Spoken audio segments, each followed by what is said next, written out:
जय माता दोस्तों, कैसे हैं आप लोग। आशा करता हूँ आप लोग अच्छे होंगे, स्वस्थ होंगे, मस्त होंगे। माँ भगवती आप सभी का कल्याण करे, आप सभी का मंगल करे। दोस्तों, राम नाम जप करने से होते हैं ये चमत्कार। जी हाँ दोस्तों, एक व्यक्ति हमेशा राम नाम का जप किया करता था। धीरे धीरे जो काफ़ी बुजुर्ग हो चलता था, इसलिए एक कमरे में ही पड़ा रहता था। जब भी उसे सोचा स्नान आज के लिए जाना होता तो वह अपने बेटों को आवाज़ लगाता था और बेटे ले जाते थे। दोस्तों, धीरे धीरे कुछ दिन बाद बेटे कई बार आवाज़ लगाने के बाद कभी आते, कभी देर रात को तो भी नहीं आते। इस दौरान वह कभी कभी गंदे बिस्तर पर ही रात को बिता देता था।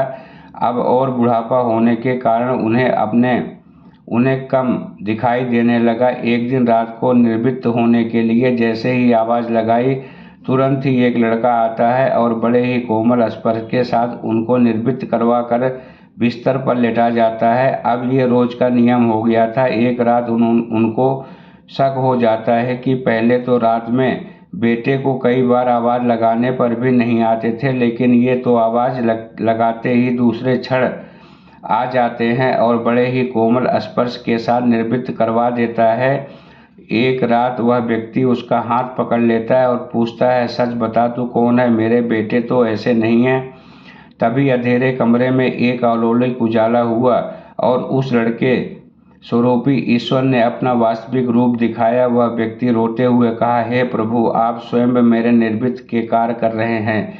यदि मुझसे इतने प्रशस्त हो तो मुक्ति ही दे दो। प्रभु कहते हैं, जो आप भुगत रहे हो आपके प्रारब्ध,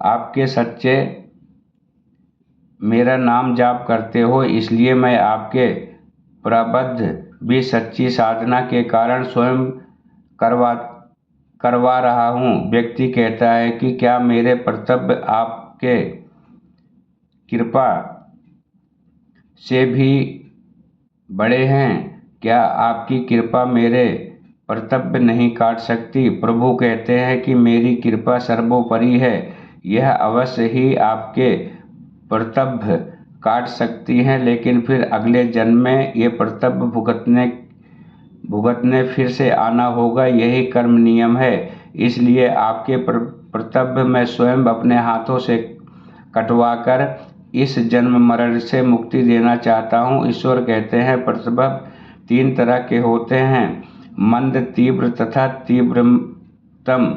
मंद कर्तव्य मेरे नाम जपने पर कट जाते हैं, पर तीव्रतम प्रबंध भुगतने ही पड़ते हैं, चाहे अवतार होकर आओ। लेकिन जो हर समय श्रद्धा और विश्वास से मुझे जपते हैं, उनके प्रथम मैं स्वयं रहकर कटवाता हूँ और तीव्रता एहसास नहीं होने देता। दोस्तों, कर्तव्य पहले रचा पीछे रचा शरीर, तुलसी चिंतन क्यों करे, भजन ले श्री राम राजवीर, जय सिया राम। दोस्तों, राम नाम में इतनी शक्ति है कि आप जितना ही जप करोगे, आपको मोक्ष पाने से कोई नहीं रोक सकता। आपको